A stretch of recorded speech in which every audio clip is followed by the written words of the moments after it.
आज हम पढ़ने वाले हैं द अनसीन प्लेमेट एंड ये लिखे है रॉबर्ट लुइस स्टेवसन ने। And let's read. तो फर्स्ट है when the children are playing alone on the green, जब चिल्ड्रंस अकेले खेल रहे होते हैं घास पे। In comes the playmate who was never seen. ठीक है, जिस ऐसा एक दोस्त आता है जो किसी ने देखा ही नहीं हो, बस इमेजिनरी। अनसीन का मतलब जो किसी ने देखा ही नहीं हो, या तो इमेजिनरी या देखा नहीं हो। When children are happy, lonely and good, the friend of the children come out of the world। जब भी बच्चे अकेले होते हैं, खुश होते हैं, अच्छे होते हैं, तब उनका एक फ्रेंड आता है। कहाँ से आता है? वर्ड्स मतलब यहाँ ट्रीज में से, आप कहीं जंगल में से भी बोल सकते हो। Nobody heard him, nobody saw. किसी ना उसको देखा, ना उसको सुना है, ना किसी ने देखा है। His picture is a picture you can never could draw. मतलब वो ऐसी चीज़ है जिसकी पिक्चर आप कभी बना ही नहीं सकते, क्योंकि उसको ना किसी ने देखा है, ना किसी ने सुना है। But he is sure to be present abroad और at home when the children are happy and playing alone। but he is sure to be present, मतलब पक्का है कि वो वहाँ पे है जब आप कहीं बाहर हो, चाहे आप घर पे हो, चाहे आप गार्डन में हो, चाहे आप कहीं पे भी हो, वो आपके पास होता है। जब बच्चे खुश होते हैं और अकेले खेल रहे होते हैं, तो वो उनके पास ज़रूर होता है।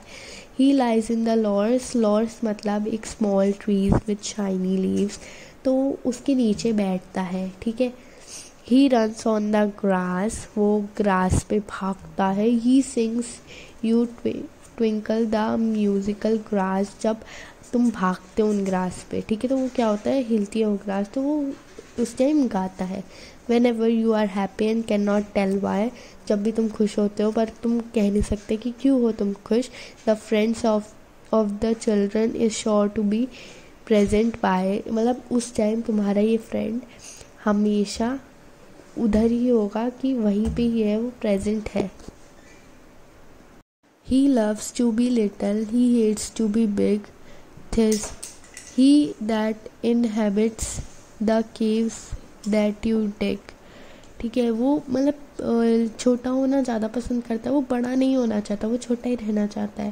ठीक है, वो वहाँ पे रहता है जहाँ आप केव्स बनाते हो, आपके साथ रहता है। वो lives in a particular place, वो वहीं पे रहते हैं जहाँ पे आप केव्स बनाते हो। This he is when you play with the soldier of 10 that side with the Frenchman and never can win.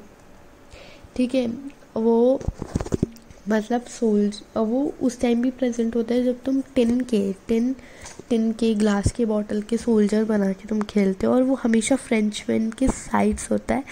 And never can win। Thus he when at night you got off to your bed, जब तुम अपने bed पे सो जाते हो, तब वो वहाँ पे होता है।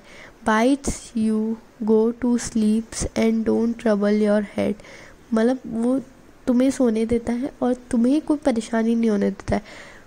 For wherever they are lying in the cupboard or shelf, this he will take care of your playthings himself। कहीं पे भी हो, तुम्हारी खेलने की चीज़ें कहीं पे भी हो, तो वो उनका ख्याल रखता है, चाहे वो कपबोर्ड में हो, चाहे वो शेल्फ में हो, तो वो उनका सारा ध्यान रखता है। तो यहीं पे हमारी पोयम ख़त्म होती है।